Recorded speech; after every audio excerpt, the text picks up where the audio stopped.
Le piqué. Le piqué ne doit pas être confondu avec la netteté.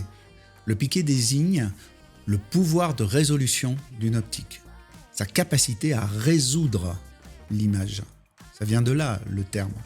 Un petit peu comme si on posait un problème à une optique et que l'optique résout ce problème en donnant une image nette ou en donnant du détail. Donc, la résolution d'une optique, c'est sa capacité à restituer une grande quantité d'informations dans l'image, de distinguer une petite information d'une autre petite information. C'est donc son pouvoir de discernement.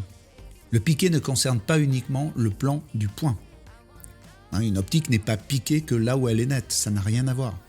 Avec une optique réellement piquée, les zones hors focus restent lisibles et riches en informations, avec un passage progressif de net à flou, tant dans la zone de profondeur de champ qu'en dehors.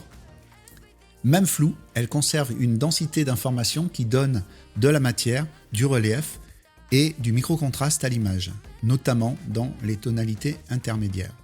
En d'autres termes, ça veut dire que l'optique est lisible, l'image est entre guillemets nette, même dans les zones floues.